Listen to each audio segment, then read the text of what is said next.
But today is a fascinating Things Hidden episode. I've interviewed our guest today before on radio, and now we're going to do a deep dive on the podcast Things Hidden that you've clicked on today. We have Dr. Richard Koenigsberg, who's the director of Library of Social Science, the Library of Social Science, which seeks to bring significant scholarship into the world. And Dr. Koenigsberg, it's great to have you. Thank you for joining me. Thank you for inviting me again, David. I appreciate it. Yeah, now I want to start off for our fans of Rene Girard. You had an interaction with him where you were one of the speakers at one of his events. Can you tell us about what happened? Okay, so Rene Girard. Now, I write a lot about Galileo, and I write a lot about the nature of science. And science changes according to paradigms. So when something, and I appreciate the fact that you use that word science about my work regularly in the previous interview, because I do conceive of it myself in that way. My PhD, believe it or not, is in experimental psychology. And somehow I took that empirical foundation to the distress of my dissertation supervisor and applied it to studying Hitler. So the paradigms change in relationship to another paradigm. So Rene Girard is my victim. Okay, so people may be fans of him, but in some way my work did have an influence on me, but I'm changing the paradigm and it's in opposition to his paradigm. Okay, so the reality of it, I do book exhibits for a living, and I was invited, or I got to do a book exhibit for Colloquium on Violence and Religion. What year was this? This was all those years ago, as George Harrison says about John Lennon's death, 1999. Okay. And so that would be actually 21 years ago, if my mathematics is held up. So I was interacting with Theo Smith. Do you know him? He was the conference organizer, really nice guy. And this is why I was able to do so much at conferences, because I was the book exhibit manager. So I was there at the highest level talking to the people running the conference, even though they may not have known me as a scholar. So after 3 months of setting up the book exhibit, and I get a lot of stuff in about my work, he invited me to be a keynote speaker. So there I was in the book exhibit in the back with one of my colleagues, and then he called me up and I went onto the stage from my book exhibit. It was a small room, it may have been 120 people. And Rene Girard was in the front row. And I gave my typically radical speech about the killing of the soldiers, among other things, and everybody was totally silent. And there was one lady I had met who I met at the beginning, but everybody was afraid to talk. So after one minute of silence, they pointed to Rene Girard, saying, "Do we have permission to engage with his ideas?"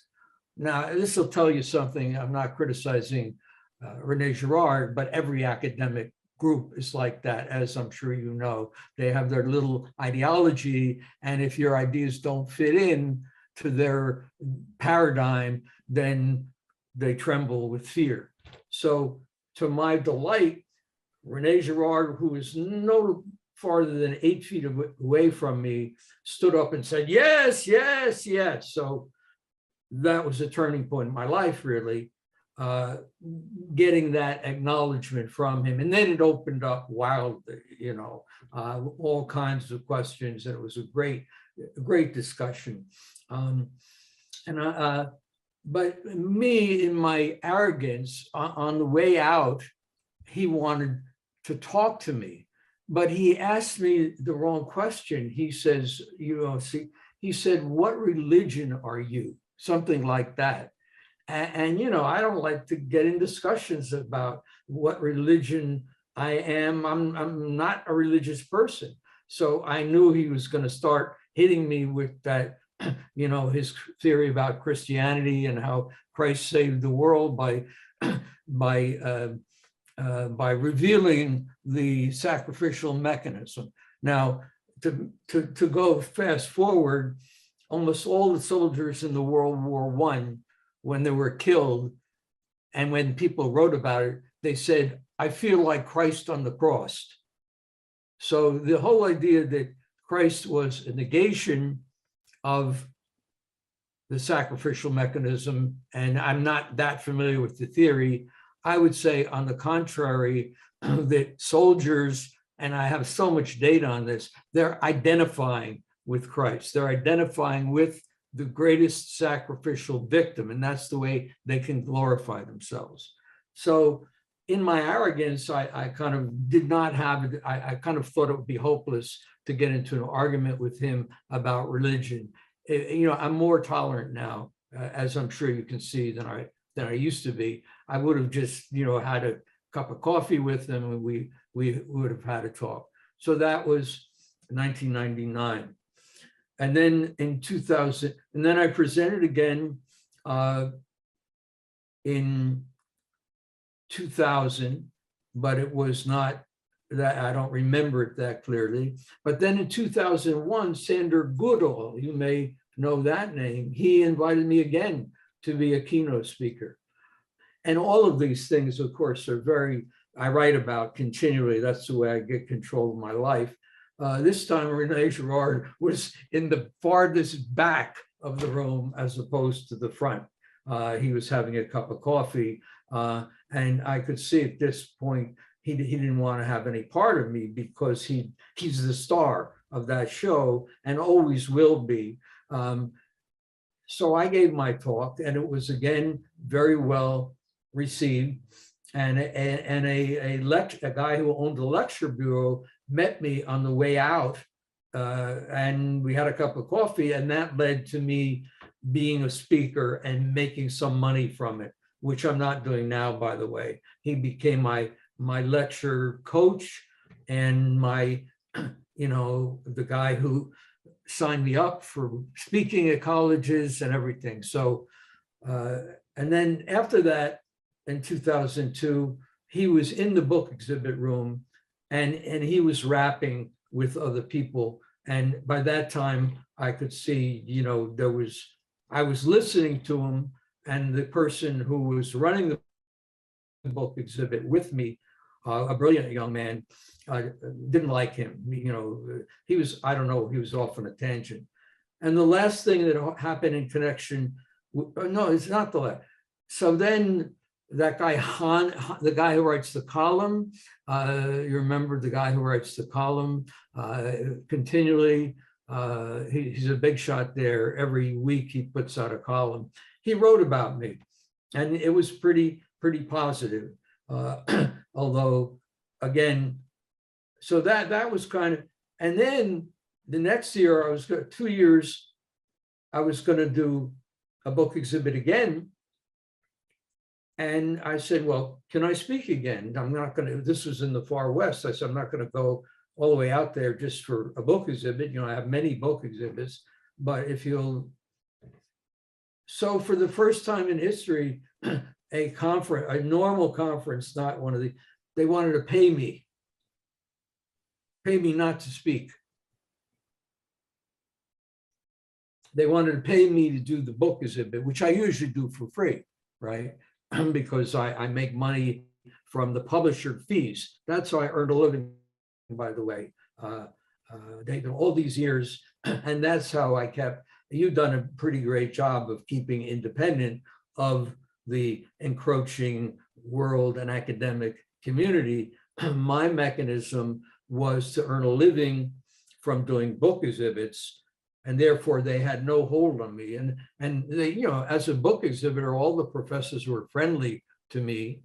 I actually was promoted to assistant professor when I was a little younger, actually, than your age.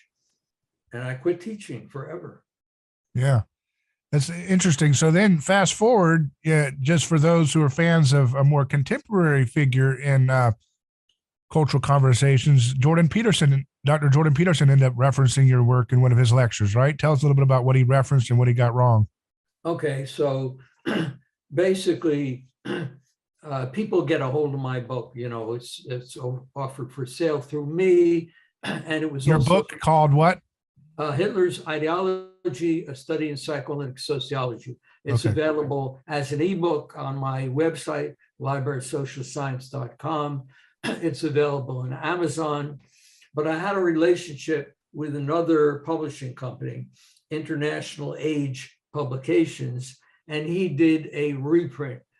That's his world. He does reprints of books that are fairly successful. So Jordan Peterson purchased a copy from him. You know, Jordan Peterson is obviously a genius and does so many different things. That's his, in my view, his fault. I mean, most scholars become specialists and be great in one area. He will talk on every known subject, right? Yeah. And it seems like he knows something about, and he doesn't have notes. So no wonder he had a nervous breakdown. You know, I want to warn him, he's going to have a nervous breakdown. You mark my words. Nobody can do what he's doing continually on every subject and present himself as world's greatest expert. Okay, so that's a prolegomenon, if that's a word. So most of the people that I interact with and that are on my mailing list are specialists in Nazi Germany. He had the nerve to do one of his 2-hour classroom sessions on Nazi Germany. And to be honest, it was pretty damn good. And he overcame some of the shibboleths of the scholars. He wasn't held back by the conventional points of view. All right, so then he came to my book. To my surprise, he said, now I want to show you something. He put it on the screen, and he did a very good job of showing the book. And he read, so my methodology, we may as well get this in there, is to look at metaphors in the writings of political speeches.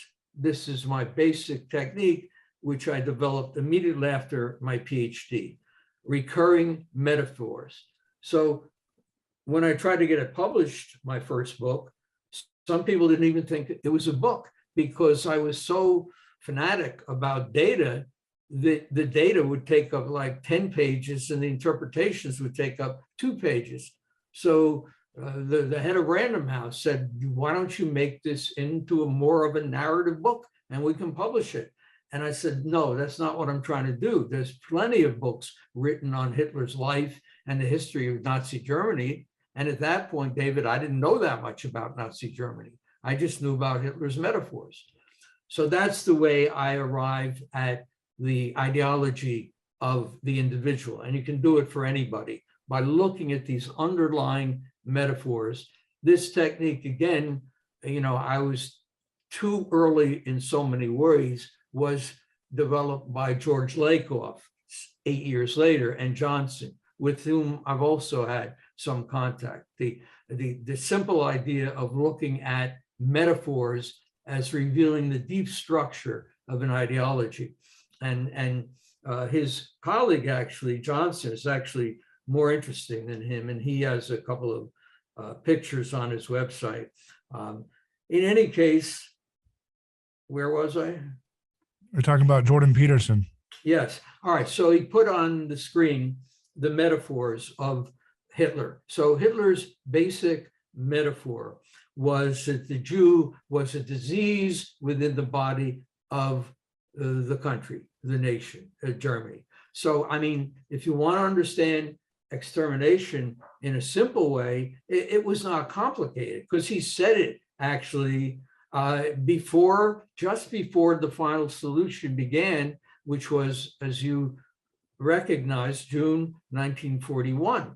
He talking to people, and they have quotes on this. The Jew is the bacteria in the body of mankind. In order to save the nation and save the world, by the way, you have to eliminate the Jewish bacteria. So he read he read all these quotes, and again, this guy's a fanatic. He didn't stop at reading one page. He read 4 pages, 5 minutes, and all the quotes are very similar. And he was constantly astonished. He would go, "Oh gosh, oh, look at what he's saying here."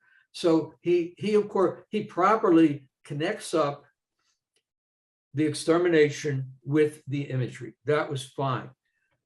But then he says he has some theory of disgust, and he's saying that somehow the Jew evoked disgust in Hitler.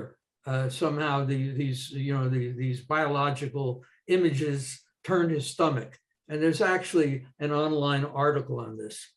And nothing could be further from the truth. Here's where people misunderstand Hitler.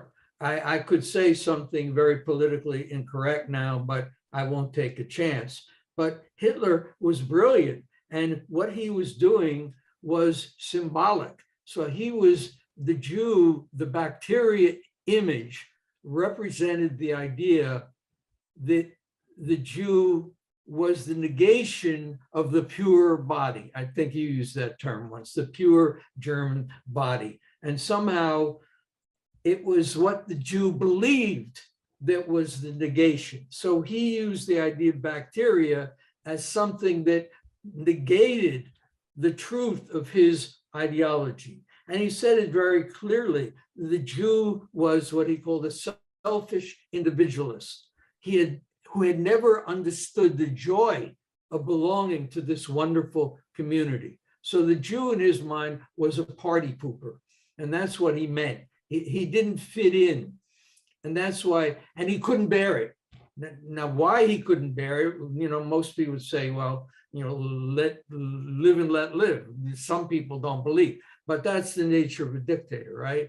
Everybody has to believe in their ideology. So he identified the Jew as a people that not only did not believe in his ideology, but was incapable of believing it. They couldn't be reformed. You'd think you just take them to reform school, right? And teach them. And they would have joined the Nazi party, no doubt, if he hadn't had this idea of the Jew as the disbeliever. The easiest way to understand that is through bin Laden.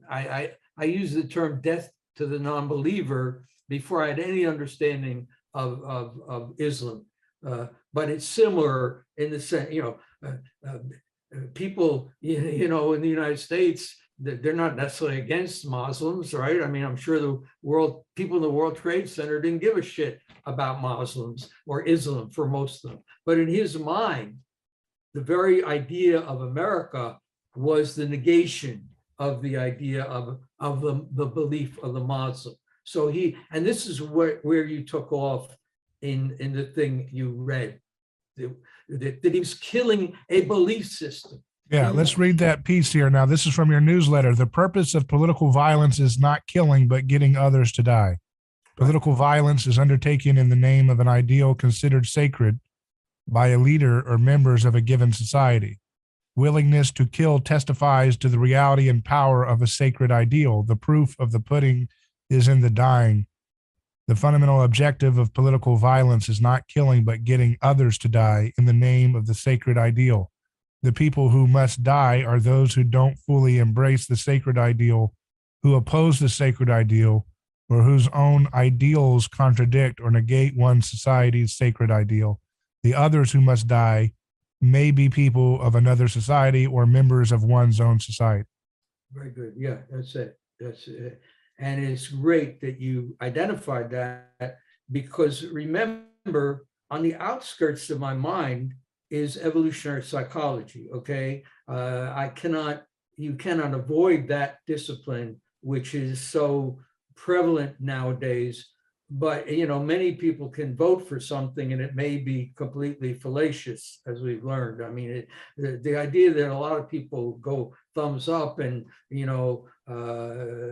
and say this is true doesn't mean something is true. They used to believe in witches. So this idea of of male aggression, and this is as the source of all these horrible things, is ridiculous. The whole idea of tracing it back to something that happened like 10,000 years ago, when men were primitive, before they had this highly symbolic culture. One of my colleagues who died recently, Jay Bernstein, he says, how do you know? Were you there? Were you there? In any case, what evolved is not, males. I always use Saving Private Ryan as an example, right? Can anybody, and you can tell me how anybody, and this is how fixated this idea is and how rigid these academics are. Can anybody tell me? And remember, the people who ran onto the shore, those poor young men, were from every known culture. Can anybody tell me how they were expressing their male aggression and how their genes were going to be reproduced, at Omaha Beach? Can anybody tell me? What if they said that they were hoping to survive and they would get the glory of the ticker tape parade, which would get their genes to reproduce? Okay, you could say that, but the thing is, it wasn't male aggression that they were expressing. They were just trying to survive. It's not like, I use the term, I don't know if I can curse on your show. It wasn't like they were bad motherfuckers. That the whole idea of male aggression goes on some, like a serial killer, right? Like Jeffrey Dahmer, someone who's really mean and wants to really harm people. Whatever you can't say they were trying to harm the Germans. They were just trying to survive. So there's so many examples like that. And by the way, the generals who run the whole thing know this. And there's one general, one famous general that I quote. Let me see if I can find what he says. This is in World War II? This is in World War II. Yeah, do you have that? Let me find, it's not far away from me. Anyway, he says that the people who think that men are expressing some aggressive drives, are mentally ill, because it's just not something that, in World War II, by the way, there's a study that they showed that only 19% of the men fired a rifle in the midst of battle. They couldn't even do that. And of course, and that's why they go through basic training, right? They have to brainwash them into believing they're bad motherfuckers. And I studied that a little bit. Isn't there a baseline of testosterone fueled physical aggression that is being used by these military school, training to weaponize it for their glorious national cause? I always thought the word testosterone, which referred to sex. And I like to have a lot of testosterone at my age so I can continue on my project. Now, is sexuality a form of aggression? That's an interesting question. I mean, people talk about romantic love, right? And all the movies, love, they make love is a many tendered thing, et cetera, et cetera. If you've ever had sex, there's a pretty strong aggressive component in it, right? It's not like, oh, darling, you're so sweet. It's like, I'm not going to use any words, but there is a very powerful aggressive component to sexuality. It doesn't mean, and this has been written about by psychoanalysts, it doesn't mean you dislike the woman, but you're certainly conquering her in some way. And that's where the testosterone comes in. But the idea of connecting violence, why is violence connected to sexuality? But would you say it's true that men are more likely to engage in physical violence with their peers than women on average? Yes, this is the myth. This is the myth propagated by, and men accepted because they want to think they're bad motherfuckers. But you show me a man who dominates his wife. It is very rare, usually the aggressive one in the family. So no, I do not think, yes, men are trained to be aggressive. Now, is sports a form of aggression? No, I don't think so. It's a form of determination and the desire to be great. When I was running long distance running, okay, that was my main sport. Was that aggression? No, it was determination. It was will. And it may be that there was a sexual energy that went into it, because I knew that, yeah, the girls liked me. Some of them may have liked me better. They liked the athletes, right? But that's not because they're more aggressive. But aren't sports kind of like sublimated forms of nonviolent war rituals? You know what I mean? I mean, you're tackling people, or you're kind of pushing somebody out of the way to slam dunk the basketball, or you know what I mean? Isn't there kind of a sublimated, battle ritual taking place in a lot of those sports, even though it's not supposed to be violent? Energy, but first of all, in my long distance running, at the end of a meet, the guys that I beat or the guys that beat me, they would come over and shake your hand. And there was a great compassion. There was no anger, no violence whatsoever. And you see that in football as well. I often laugh at the whole notion of, not accepting defeat. If you see the end of a football game, it's never happened where a coach, they come over, they shake their hand, they congratulate the other players. They're not angry at them. They say, you did a great job. We were lucky to win. And there's never been a time in the history of football where a coach, a year later said, we actually won the game. That person would be considered psychotic. You're mistaken. It's final. I was watching a lot of World Series videos, and it's the same thing. It's this compassion. So what is the nature of the energy? But violence spills out in sports games when there's a perception that the rules were not enforced properly. Have you noticed that? Like soccer riots? Oh, there are such rigorous enforcement of rules. It's almost, if they feel like the ref was cheating them out of the win, that's when you typically will get like a riot or something that will spill out of a soccer stadium, because they feel like. I enjoyed the baseball riots because the umpires have such dominance, but you're not even allowed to touch an umpire. He controls the game. Billy Martin used to kick dirt on the umpire and he gets fined $10,000. They thought he was so aggressive. Yeah. So the great thing about sports is that it's confined and it's so rule-based, and it's so rigorously rule-based that anybody that tries to break the rules, like this recent guy, for, with the drugs, they are vilified. They become villains, these few that try to break the rules, like by using drugs. Well, they say there's domestic violence upticks in cities when their sports team loses. Have you any idea about what's causing that? Well, yeah, there's the narcissistic blow. I mean, people, it's the same, David, as nationalism. When you lose, you feel hurt and you get angry. We used to have a frustration aggression hypothesis all those years ago. It's the narcissistic injury that causes the violence. Now, the males probably beat their wives more than wives beat men, but this is because they are hurt by something the wife says, to humiliate him. He's hurt, and therefore he strikes back. Maya calls me names all the time. And if I wasn't coming on this interview today, I never hit her once.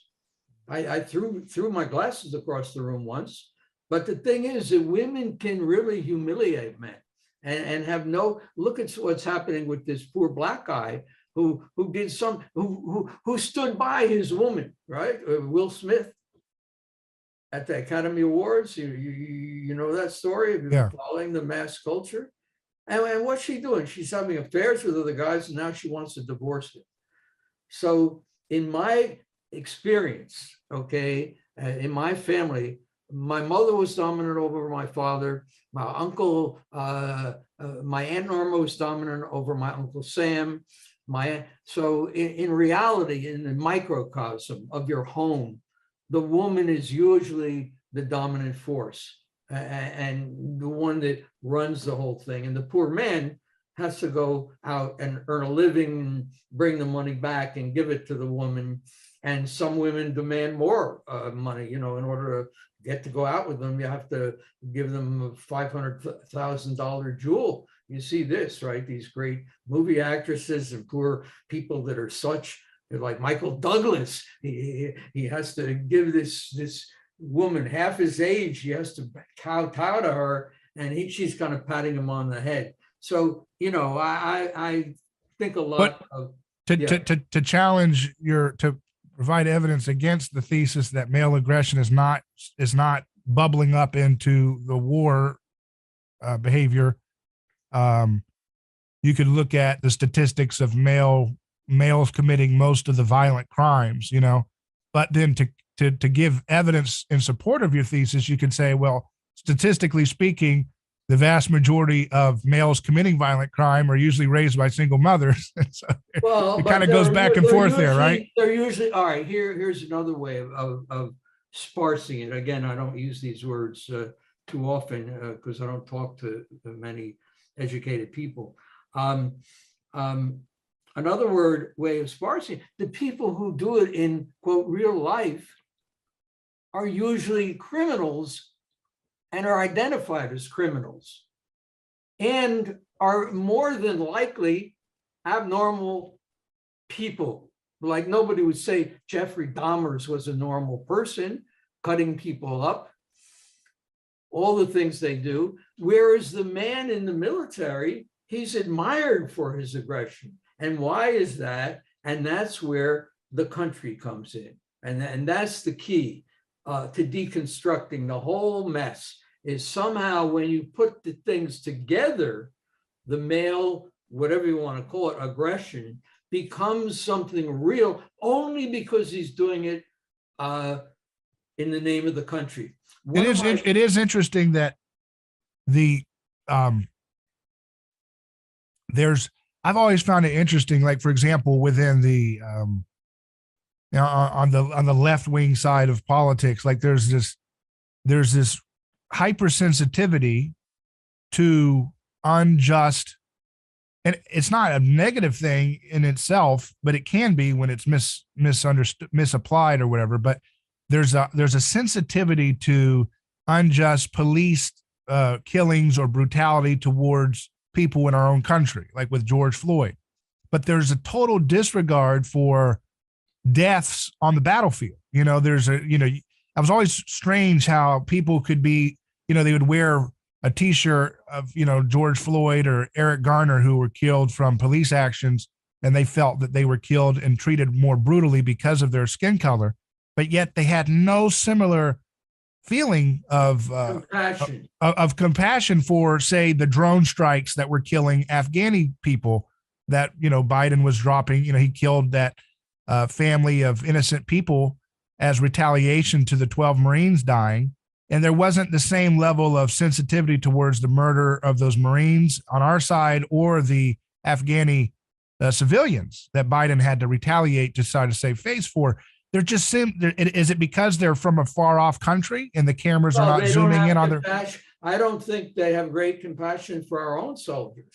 Right. I don't think you'll find left-wing people marching to welcome our soldiers home. Maybe once in World War II, when everybody was glad. When Hitler was a great one for everybody, right? Because he made death and violence justifiable. But I doubt if you find left-wing types at a victory parade for the soldiers, okay? But there's a deeper point with the left wing. And again, you have to realize, I don't want to say you have to realize, that's too arrogant. You're almost there of recognizing that a lot of human culture is psychotic. So this whole admiration for communism among the left wing, okay, which goes right back. I mean, Lenin was a murderer right from the beginning. In order to take power, he murdered about 1 million people. And then Stalin came on and he murdered a total of 33 40 million people total before you ever heard of Hitler. Now they're beginning to write about this now, right? Thank God, because the archives have been open in Russia. So there's some great books that you can look up by scholars of Soviet Russia. But the whole way the left wing actually became communists and did not acknowledge the violence of, and even Zizek. I wonder what Zizek is saying now about the greatness of communism with these people. Basically, Putin is a communist. I mean, this is his, I haven't gone into deeply to his ideology, but of course, he was a KBG man, and it's still in his mind to resurrect communism. What are they saying now about the greatness of communism when he's going in and just slaughtering people for no reason at all? How I would wonder what Zizek would say now about communism. But you're well aware that all of these left-wing people go back to Marx and if only blah, blah, blah, blah, blah, blah, blah, Marx. I never found anything in him to be true. And you know, this is one reason. Now, the people that I studied with were not into that sort of thing, like Norman O'Brien. He was not. Some people try to pretend that he was a Marxist, you know, because Herbert Marcuse wrote a follow-up book, and he was a little bit of Marxist. But the whole idea of yes, there is oppression in the sense that you know, the people at McDonald's work very hard for what, $8 an hour. I see them working night and day. Corporations do take advantage. How much, Mayon? 15. It's gone up. Okay. They do work very hard. They do work lower class people very hard in order to make a profit. Okay, but that's different than killing. I don't connect corporate greed with you know, with the violent people, you know. So what are you going to do? You're going to kill the managers of Dunkin' Donuts because they make so much money? Yeah, it seems unfair. I never cared. I mean, you know, I don't see a great. I don't, you know, if I have $1 million or 2 million, that'd be fine for me. I never fetishized money. Now Maya does, you know, she had a guy that took her in when she came, a million, you know, constantly talking about large amounts of money. For what? What is it going to do? Oh, Steve Jobs has $1 million, or what's the new guy? This great scientist, this brilliant man with the algorithms, and what's his name? Owns Zuckerberg or Elon Musk or who? No, the other one. Zuckerberg? No, the other one, the one that does good things. Elon Musk? No. Bill Gates? No. One more. Bezos? That enables us to buy $25 books for $2.50. Yeah. Yeah, that was a revolution, and they deliver the motherfuckers in like overnight. I say, please, you don't have to deliver them the next day. I can wait one day, you know, and they do it. They come on a Sunday morning. I order it Saturday night, and I don't need the pens that badly. Yeah, they're running out, but please do it on Monday. Let the guy relax. So I'm not. So this kind of fanaticism, you know, they may be doing good things or doing bad things, but I don't. It doesn't bother me. Let's say I understand that they are taking advantage of people who are making lower wages. But it's not like it's not like there's going to be a Marxist revolution where the people at McDonald's are going to raise up their pitchforks, and I don't think they even know where the managers are located. I mean, the whole left-wing fantasy is so ridiculous that this is probably the first time I ever even commented on it. What's your you know, you criticize Russia's invasion of Ukraine, but do you also see your theory helping to explain the NATO side of this conflict? I mean, I think Pope Francis was correct when he said that NATO was like a barking dog on Putin's door, on Russia's door, starting in 2014, you know, where the Maidan Revolution, and then that Ukrainian government comes to power after the Maidan Revolution, ousts the guy who was a little too close to Russia. And then you've got this this kind of conflict going on in the Donbass region. There's they immediately passed legislation outlawing the speaking of Russian for people that almost half the country are Russian speakers. So then you go into Donbass, you see children being killed. The Western Ukrainian government is persecuting violently their own citizens in the Eastern Ukraine. Of course, it just becomes this, as Rene Girard would say, it kind of mimetic doubles, because you see persecution taking place against innocents on the Western Ukraine side and the Eastern and Russia. So what's the explanation for why the Ukrainian government felt the need to outlaw the speaking of Russian, such that you would literally be fined if you said "Dobro Utra" in the good morning, in a grocery store? How come Americans don't like people when they speak Spanish? Yeah. I mean, it's an idea of a consistent country.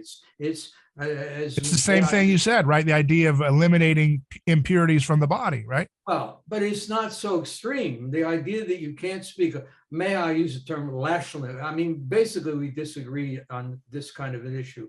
But the idea of saying that we would, like Spanish people in the United States, me no speak the English. I was just talking to Maya. There's a guy in our who does the tasks around the house. What do they call it? Janitor, I guess we used to call it. Now they call it a building administrator or whatever. He speaks Spanish, and I'm telling Maya that he does it because he don't want to be bothered. He can understand English. But the whole idea of me no speak the English, when I used to pick up Spanish women, they used to say that, me no speak the English. I might take them home anyway. I didn't need to talk to them that much. But the whole idea that everybody has to speak the language, that's part of nationalism. So that's Ukrainian nationalism. But what about Azov Battalion resurrecting those Nazi symbols? You were an expert on the Nazi symbology. Why do you think the Azov Battalion is trying to bring those symbols back to the fore of their conflict? Well, I don't know enough about this, David. Yeah. But as far as I can tell, the guy in charge of Ukraine seems like a nice fellow, and he doesn't seem like a vicious killer. And I'm sure the Ukrainians would prefer not to fight this war, which is why I constantly call it a terrorist attack. It's not like they were actually, maybe borders, whatever. It's not like they were going to Russia and with machine guns and killing Russians. It was a terrorist attack, unbeknownst to the Ukrainians. They just started killing people, and they've killed what? Well, they were killing, but the Western Ukrainian government was killing their own citizens in the eastern part of Ukraine. So there's blame on both sides. I think that a more neutral position on these wars would be actually more in keeping with the implications of your theory that all these different countries ultimately end up sacrificing their own soldiers for the reminder of what it means to be a nation. I think. So what do you think of the Revolutionary War in America? I think it's in keeping with what your theory says. Well, but you don't take a theory and apply it everywhere. I'm applying your theory. Well, you don't have to apply it everywhere because I'm happy to be an American. I'm happy that British are not dominating us. Well, now, you can take a subjective, like there are good things that can happen from things that you can objectively analyze as being a kind of I don't want to say the word mechanistic, but kind of something that's going to happen. For example, in the Revolutionary War, you have oligarchs in the revolutionary side that are fighting off other oligarchs from the British oligarchs. So it doesn't mean that there's nothing good out of it, but you can look at it and you can say they're trying to preserve their national body and conceive of it in a way that the British Empire says, no, that's my body. That's part of my body. And the other ones are saying, no, actually, what you call a parasite or a bacteria in your body, we actually consider it to be a distinct body. And we're going to we're going to separate away from you. And we're going to define our body, and we're going to eliminate any impurities or bacteria, which would be the loyalists. Too complicated for me. The nature of science, David, is that you take the simplest possible cases to start out with.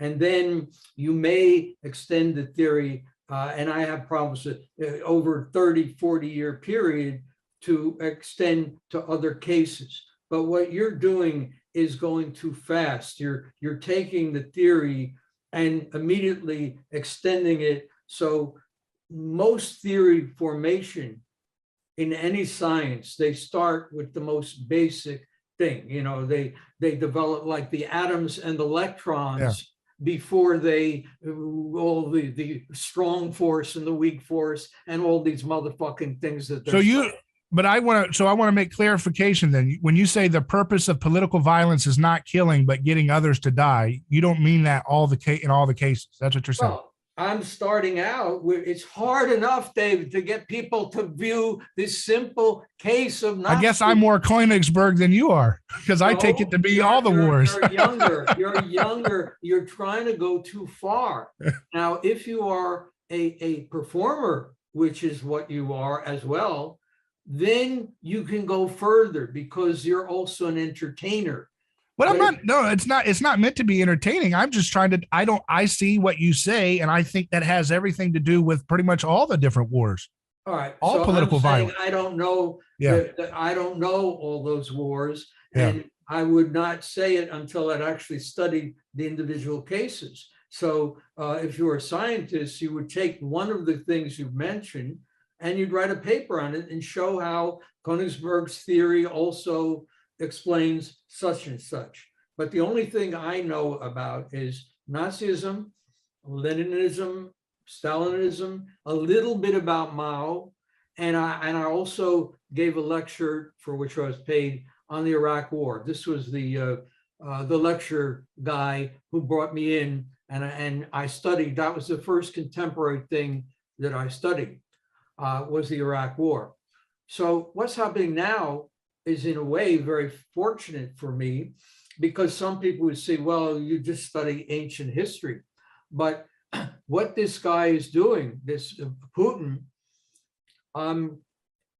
goes back to Lenin. I mean, it's not like his ideology is different than Lenin's. There's a direct line of development in communism. It's not like communism is dead. It's not like it ended with the Cold War. So there is a relationship between everything. I mean, some things that happened in the past resurrect themselves.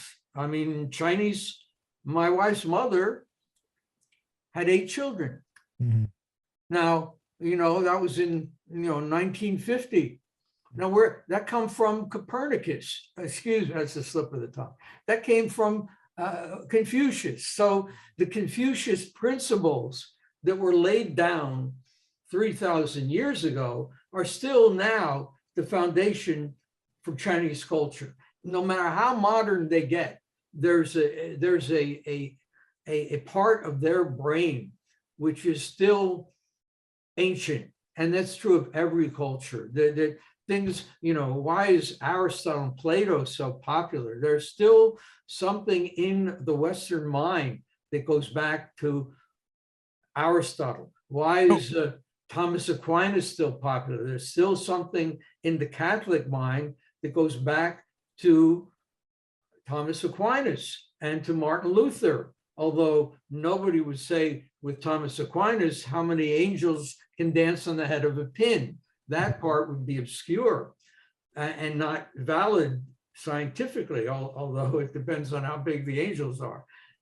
From the national perspective of a nation, the collective spirit of a nation, or psychological state of being a part of a nation, is there a difference in the meaning of the death of a soldier versus the death of a foreign combatant fighting your own soldier?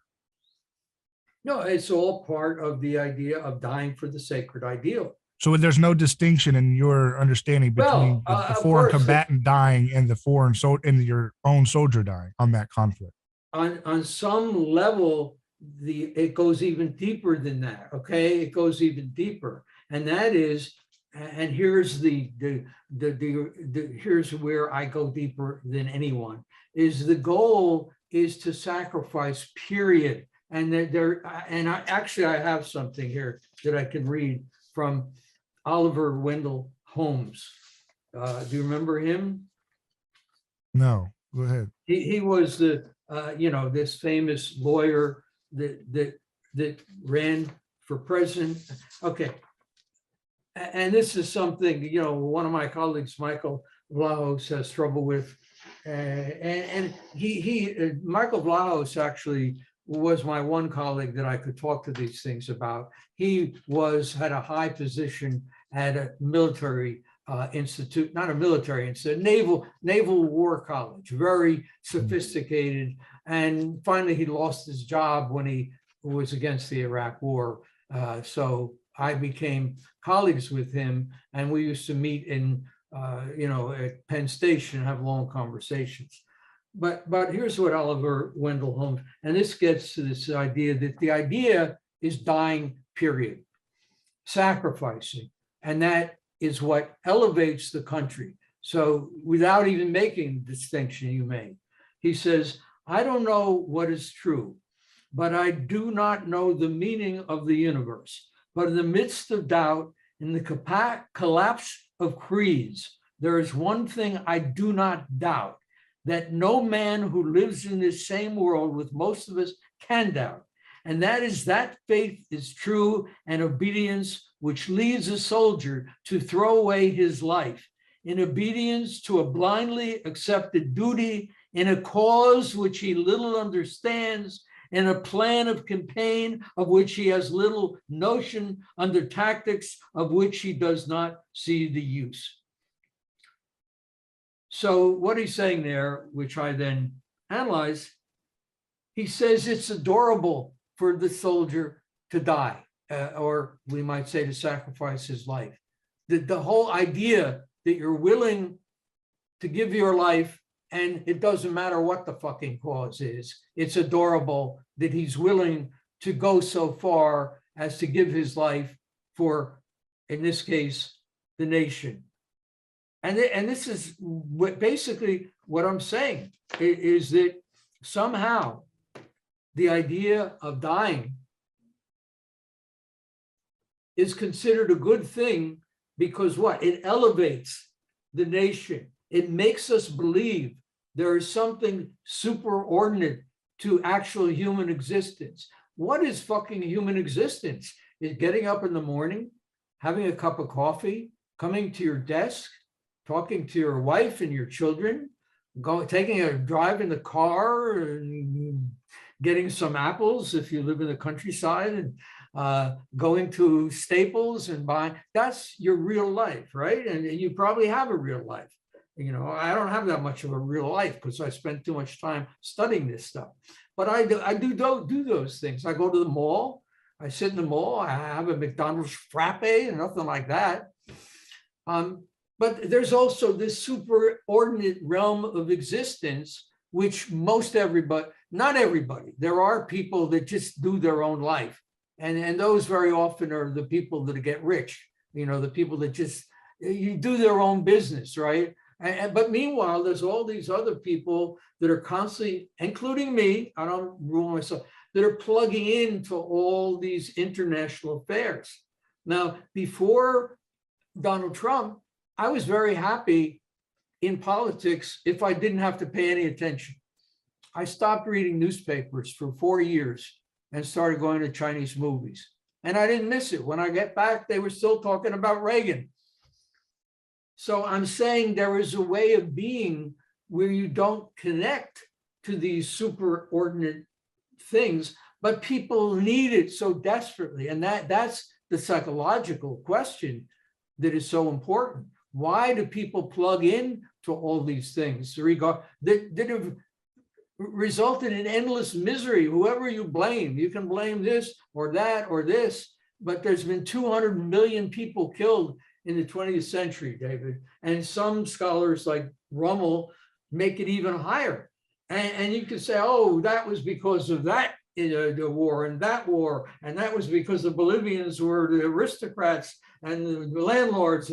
There could be 100 reasons, but the fundamental idea is that all these people have died.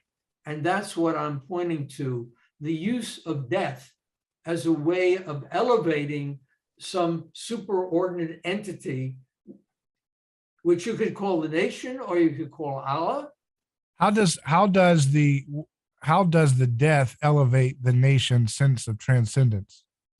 Because how does death itself, how does a soldier going off to die, what is the actual connection between that event and the elevation of the nation's, body and sense of vision and purpose? I mean, this is a good way of phrasing the question, because it's so damn important, this other entity, that you're willing to give your life.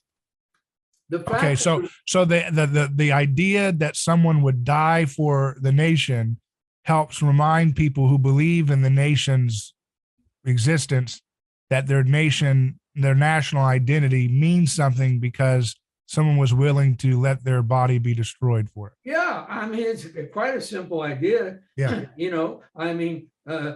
Hong Kong, the women, when they break up with the man, they jump off a high building. So of course that's saying this man is so important to me that I'm willing to jump off a high building.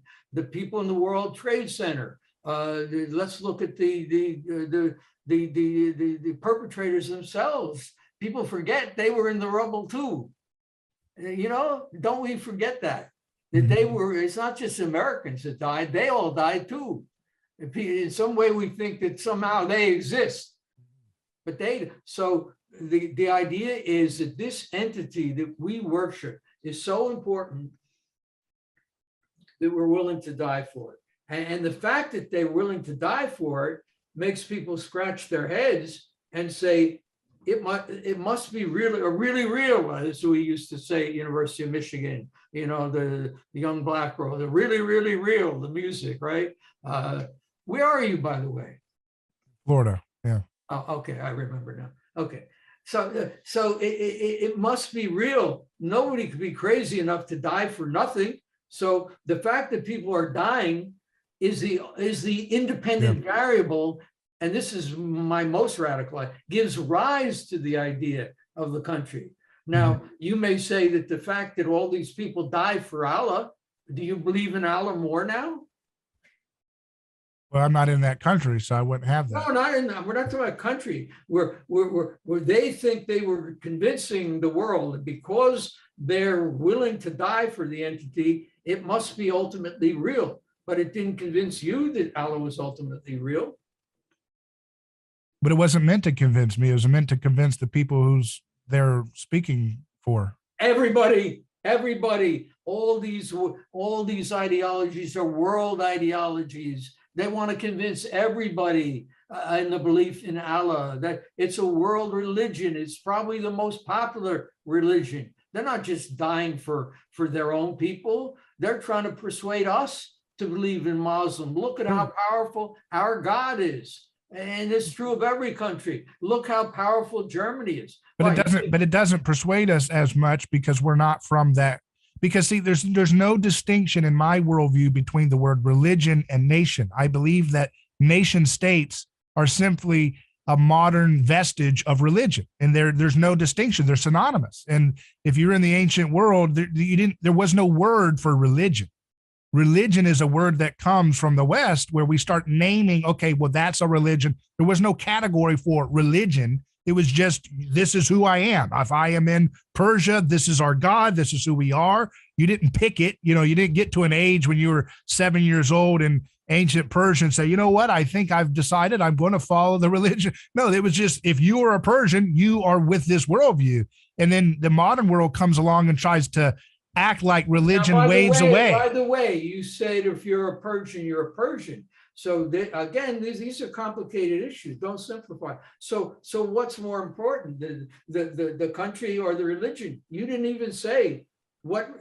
Probably you don't even know what religion the Persians were. You said the religion comes first. Maybe the nation comes first. And yes, I agree with you. That is religion. But I wouldn't say that. You said Persia. You didn't. What is the Persian religion? Do you know? There's the religion of, they used to talk about it as the religion of spreading the light, the truth. They wanted to spread the light into the darkness. There's a name for it. Yeah. But it's not as important as Persia, because Yeah. that's what you So in said. your mind, the nation comes before religion. It may, but again, Yeah. you don't have to answer. You're 33. You don't have to answer. This would be a very important study. Okay, so Greece. Who did Greece worship more? Greece or those little stupid fucking gods they had? They had a lot of gods in Greece, right? Yeah. That they icons, you know. Chinese have a lot of gods. Okay, they don't take them seriously. I went to a lot of Chinese movies, right? They have Yeah. all kind of little gods here and there, but they're not frightened of them. They, in the movies, they roam around in outer space, you know, they fly, but they're almost like a joke. Gerard said that those gods are deified victims from their past memory. They're remembering their victims of sacrifice as gods because they gave them such peace that it created an ecstatic sense of tranquility and belonging between people who were in conflict prior to the murder of the Too scapegoat. complex. The Chinese god is China. All those little icons are insignificant compared with the culture itself, which you can call China. I would say now you're correct, but I'd say in the previous time periods, they didn't have a concept of nationhood like we think of today, but rather those gods were in the place of where the nation is now. I think you're correct today. You studied this, David? What's that? You studied this? Yeah. Yeah. All right. Well, I've studied ancient China. And in the first century, when China became a nation, the king or whatever they call the emperor, they killed almost everybody else, so many people to establish the Chinese, whatever you want to call it. You may not call it a nation, but it was Kingdom. an entity.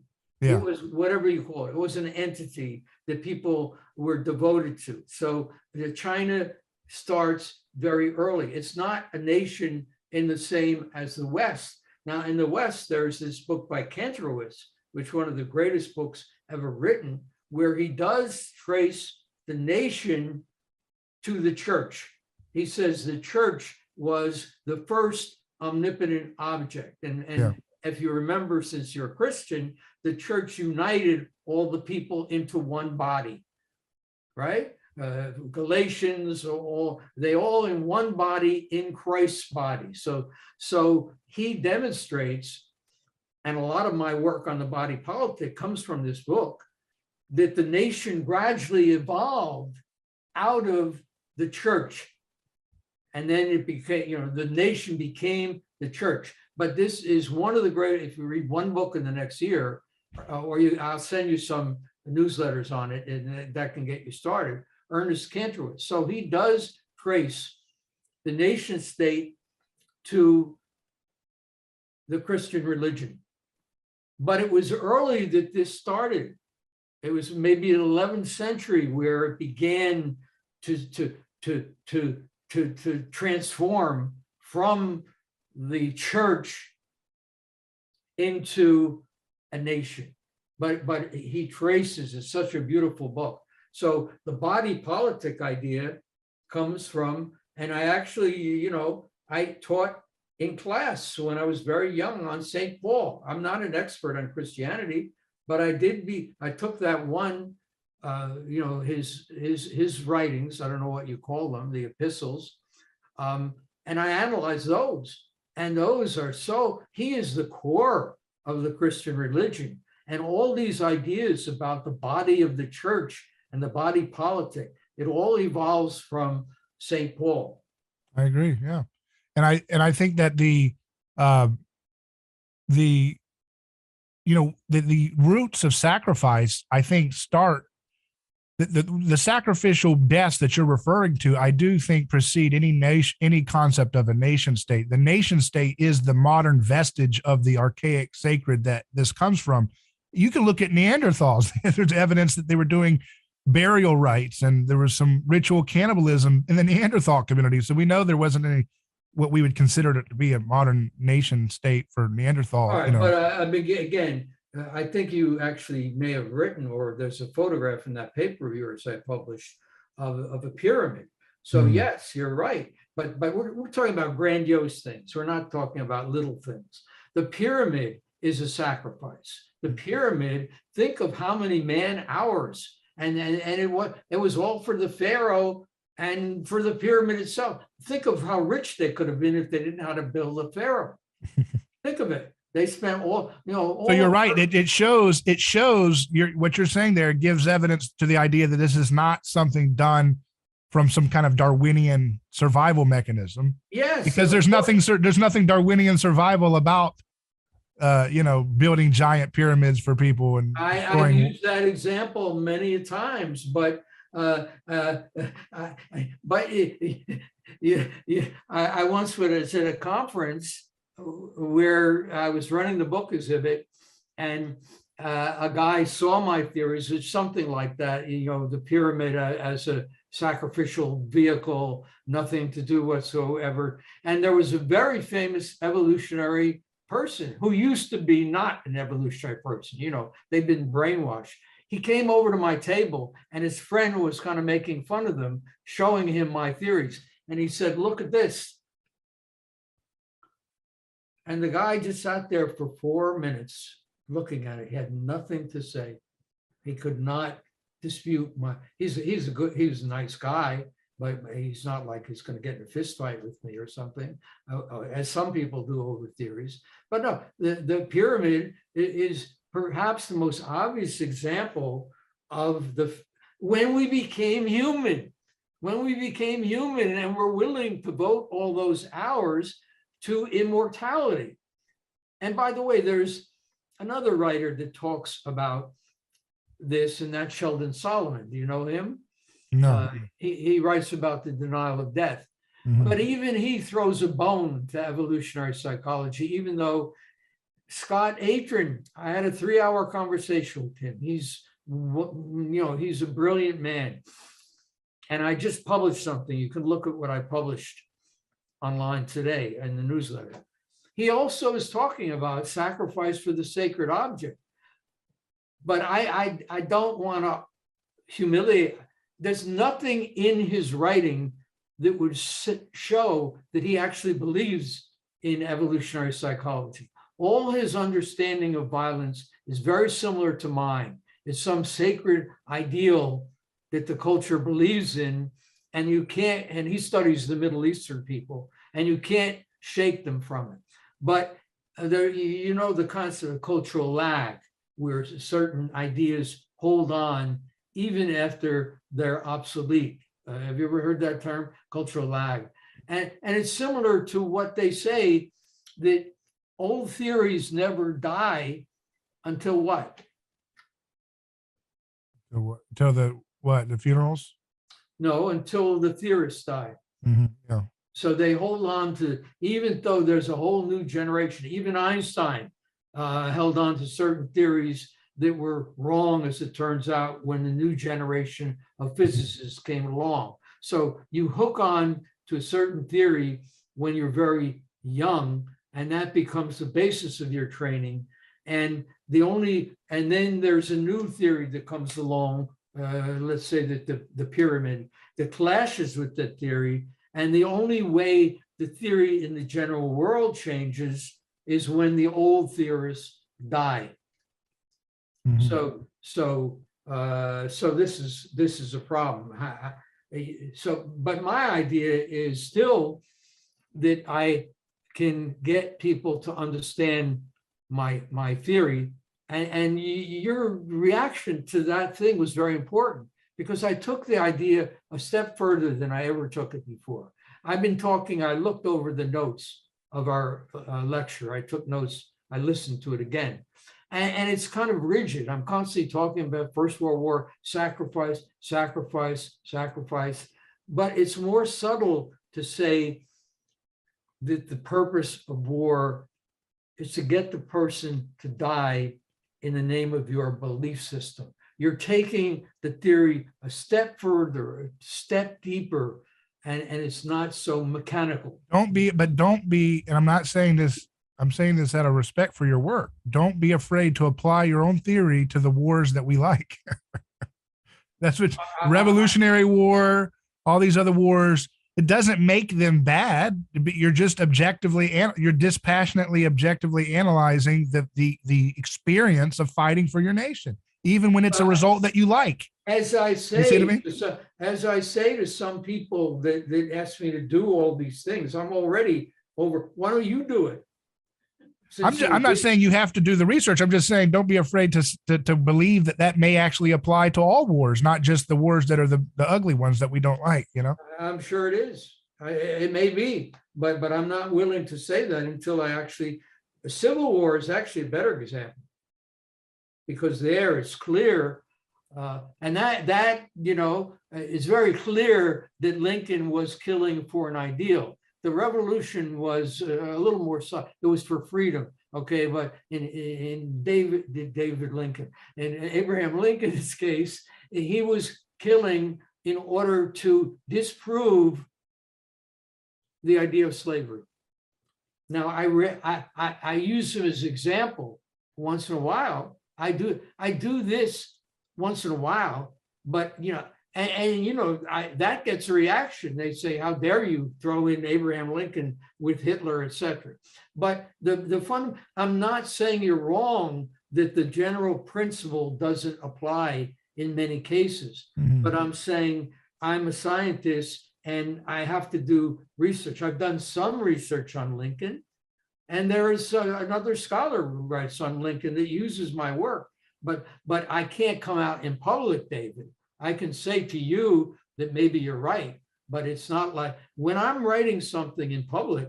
You want to read all the different firsthand accounts of the other research, not only the firsthand accounts, the other opinions. I do respect other scholars. But how could your theory be correct if people can just have wars outside of that desire for sacrifice? That would invalidate your theory if you say that there's wars. Well, fine. As I say, you can do that research for me. That's what it means to have followers. Yeah. There's a lot of people that can do the research. There's, that the goal, apparently, when you become an accepted scientist, you have followers who carry out your work and explore other things. Up to now, I've been too brutal in terms of the way I approach people. Okay. When I write on my newsletter, it's like, this is the way it is. And I don't give a fuck whether you care or not, because I need to write this for myself. Okay. And why do you need to write it? Well, that's a good question. Okay. Now you're going to hear something very frightening. So I was in analysis for 5 years by the head of the Harvard psychiatry department. I was very, very lucky to find him when he was young. I didn't even know he was head of the psychiatry department. This guy is smarter than any scholar I've ever read. He never wrote anything on psychoanalysis. He's actually a biochemist as well. He has a PhD in biochemistry, and he has a $100 million company doing biochemistry. So when I asked him, why don't you talk about it? He says, what would I write about?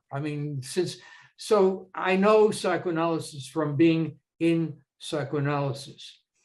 So at one point, I came into analysis.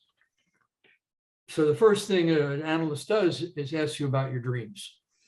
And I said, well, what did you dream about? I said, I don't have my own dream, but I have my mother's dream. Now, that was symbolic, but it was actually practical, because my mother told me about a dream that she had where I was in the cellar bleeding into her arms. So as it turns out, my mother had a dream, not that she didn't love me in a certain way, that I would always be suffering and bleeding in order to keep her alive in her arms. The blood would go into her body politic from my body. So this is the basis of all my writing, this fantasy of my mother. So somehow, in order to preserve my own life, and you'll see it, some of the titles, the blood of the soldier goes into the body of the nation. In order to preserve my own life somehow, I had to do this thing.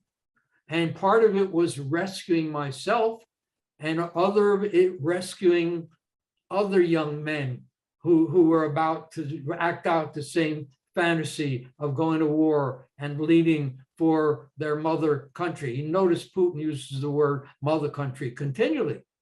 These symbols are not by chance.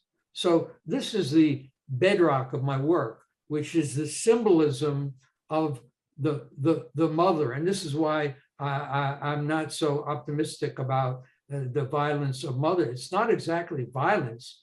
It's the wish to create suffering so the child stays close to the mother, so he cannot separate, so he will be over. And, you know, I'm sure you've read clinical studies of men who can't leave their mothers behind, you know, her tied to their mothers. So yeah, that's where I learned the sacrificial fantasy.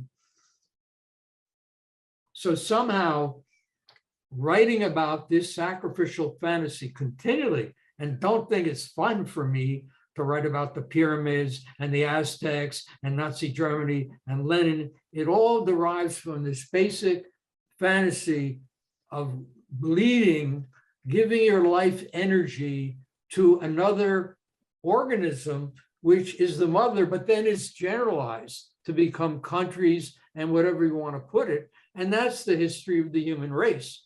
Now, what's happening now is by going out into the world, and that's why I was so isolated, because I was dealing with this fantasy. By going out into the world now, by talking to you, it's another level of me self-overcoming, as Nietzsche would put it, because now I'm sharing this idea in an interpersonal context. I'm connecting with other human beings, which is very important for me now, as opposed to just writing. I could go on writing forever. And as I say, it's not like everybody say, oh, I dig it. I understand your theory now, Koenigsberg. I accept it. So what you're saying may very well be true, that there's a basic en large fantasy that would apply to every war. But I still am a scholar. You know, my peer group is mostly other scholars. And you would have, like you said, I would have to read what other scholars have said about specific wars. I've already, if you look at one, the thing where I have the gravestones, which is in some way my most radical idea. And I put about 4, you can look at that, you probably have it. I put about 5, 8 different conflicts. And I'm saying the gravestones apply to all of them. And I actually go on to say, and again, this is the first time I've ever said this on the radio, I'm saying the purpose of war is those gravestones. Because nobody knows why they fought First World War. The greatest scholars, not Jay Bernstein, who's dead, by the way, the guy who made the Great War in the 20th Century, the most beautiful documentary about World War I, Jay Winters. He has a passage after 50 years of research. It solved no problems. It destroyed every country. There was no reason for it. So the only reason that's reasonable, which is my hypothesis, that it was done to create the tombstones and the gravestones to show that men were willing to die for their country. Now, I would like to see that idea. I would like to have a dialogue with some scholar and tell me, no scholar, this is a strange, has ever told me I'm wrong about anything. To me, in my mind, they're hiding. They're frightened. Now you're a pretty tough guy. That you're different than most of the scholars. I could see that when I see you do your interviews. When you introduce yourself, you're very loud, you know, and you're very strong, and so you're not that frightened as most scholars. So why do you think they're frightened by your work? Because this whole idea that these wars are terrifying. Yeah, it's terrifying. Terrified. These wars are meaningless. The World War was nothing. It was nothing. It was for no reason at all. and they were just running into, it seems so obvious. They were running into machine gun fire for 4 years. The filmmakers understand this. Stanley Kubrick understands this. Peter Weir understands this, but they do because what you're trying to help people see, and this is just my own, this is why I agree with your work, because I think if I don't see any contradiction with what you've done with Rene Girard's work, but I don't want to go there unless you want to, but it's only because he never talks about the soldier. Yeah, but it's you're just extending his framework to the soldier. He doesn't do enough with war. That's true. But he would say that war is a sacrificial ritual. He just doesn't touch it too specifically. You're right. Okay, I would simply say that he is not one of my major influences. I was at this point with Norman O'Brown, who wrote Life Against Death. In the last chapter of Life Against Death, if you look at it, he talks about these issues of sacrifice. So Rene Girard, I've read his book, several of his books, and I quote one recently, The Tomb. You see, he says civilization started as a tomb. So the tomb is the dead person who is sacrificed. It doesn't matter whether you're influenced by him or not. If something is true, you're going to arrive at the same destination, even if you're going on a different path up the mountain. That's what I'm getting at. But the difference is he did not emphasize, he did not have he says the scapegoat is an outsider, and Carolyn Marvin, she takes off from him too, but she says the fundamental victim is the insider. Well, Girard says that the scapegoat is an insider and an outsider at once. That's what he says. Okay. So he's both insider and outsider, like someone, like, for example, and he uses the example of when they would capture foreign slaves, right? They would give them food and local customs from the local community. They would even give them orgies with the local girls. They would do all kinds of things to get some of the local community essence into their foreign captured victim. And then they would sacrifice them once they had tasted of the local foods, done the local customs, had, relations with the local girls. That put enough insiderness, so to speak, into their foreign captured slave to make them an effective sacrifice for the community. So I think Girard is in agreement with you on that. So Carolyn Marvin is the only person who is as radical as I am. She says sacrificial delegates become murderers so we can kill them more easily. So basically, she's saying that we turn soldiers into murderers so that we can then feel justified in sacrificing them. She's very blunt. Now, the story of Carolyn Marvin, to finish up, because her, now I started writing, again, forget about priority, I'm living in the present. I first wrote about this I first presented on this in 1990 in a panel with, in 1988 actually, with Bamik Volkin, who is this world famous political person who does political psychology. I did a panel in 1990 with Gene Elshtain. I wrote a book in 1996 called Dying for the Country. And then in 1999, David, I was at a conference, and I accomplished a lot at these conferences. And a guy generously just came up to me and he said, I think you should read this book. And it was by Carolyn Marvin, Blood, Sacrifice, and the Nation. And he was right. It's a great book, probably the greatest book of the 20th century. And then I started connecting with Carolyn Marvin, and I can even remember the dialogue. I said to her, "This is such an important book. It's a greater book than anything Girard had written."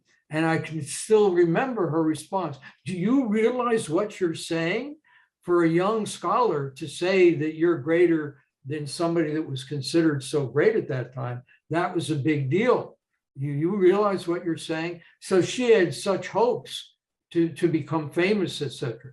So I met her in 1990, 2000. This would be a year after she wrote the book. She came to the Holocaust conference, and right there at the book exhibit, we had a 1-hour conversation, and we agreed on most things, not on everything. And since then, she wrote a couple more important pieces. but she's never followed up on this idea. And few people have. There's one lady who has, but it's like Darwin wrote on natural selection and nobody wrote about it. This is where I use the term terrified. And she's a full professor at the University of Pennsylvania. So she sees no value. You know, I'm a fanatic, and as I say, I have to do this. She sees no value in promoting her idea. She actually one of the few people that actually opted out of my listserv, of my eye contact. Like, she don't want to hear from me. Leave me alone. I'm safe now. So recently I've been sending things to her. And she don't send them back, showing the relationship between my idea and her idea. But finally, it comes down to, you also have a personality. So I have a life. So whether my theories are similar to hers, whether my theories are similar to Gerard, my goal now is to become a personality. It's not like Jordan Peterson, when he goes out there, says, oh, yes, and this theory is good too, and this theory is good too, or Howard Bloom. He is Howard Bloom. He gives his theories. Right. So in some way, I'm too conscientious a scholar. You might say, as Mayos says, you're a weakling, you're a weakling, you're a weakling, you know, because I want, you know, I was trained to give credit to other scholars. But in some way, I'm trying to abandon that now, right? To come out as just Richard Koenigsberg, the way Jordan Peterson came out, the way Zizek came out. And it's to say, I'm not as brilliant as these men, but my ideas are more radical, okay? Because I'm on this one basic track of this theory of war and genocide. I would never. Familiar with Robert Pape's Dying to Win about suicide terrorism?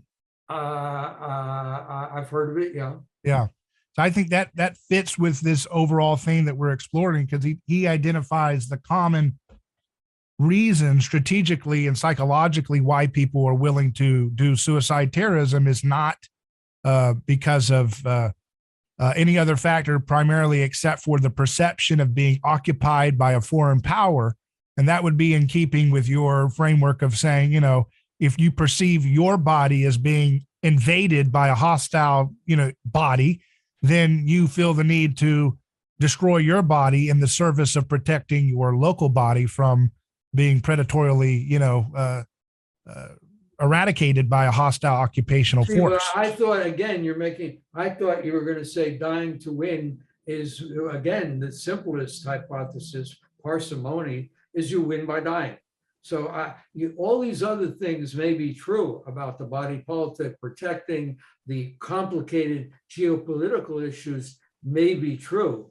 It's not complicated. A person who blows himself up feels as if they are in a state of being occupied by a foreign body. That's it, just like you're saying. The foreign body being Allah? No, it would be perception of, like with the Middle East, the reason why people, you know, Osama bin Laden said, we're going to do suicide terrorism because you've been occupying our holy lands, and you've been occupying our traditional holy lands that we consider to be sacred. And you guys are Westerners who do not share our respect for Allah. You're occupying our places with your military bases, and that feels as if a foreign body is occupying their body, and they want to purge that foreign body. So therefore, they eliminate their own body. It's dying to win. It's this. It's in keeping with what you're saying. I'm not good at listening to you. I understand what you're saying now, but look what great success they've had.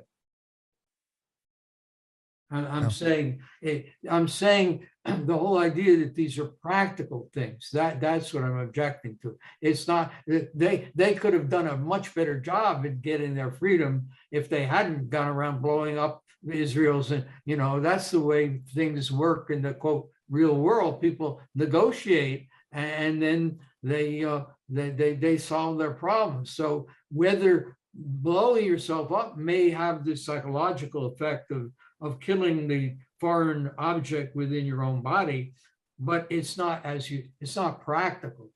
But it's a way of, in your frame of looking at it, it's a way of symbolically performing the experience that they want to happen to your foreign national body, which is to blow it up, right? So they're saying, I'm going to show you how fervently I want to preserve my nation's body, local body, that I will blow up my own body to show you how serious I am in the belief that your body must be exploded.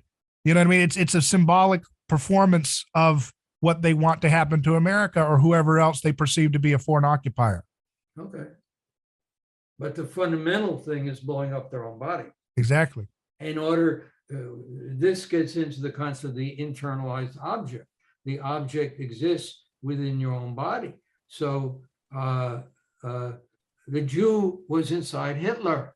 This is why he could never he could never relieve himself, because the Jew outside was a projection of the Jew inside his body. And again, it was symbolic. The Jew inside his body was the person that was saying, I don't believe in this thing. It's stupid.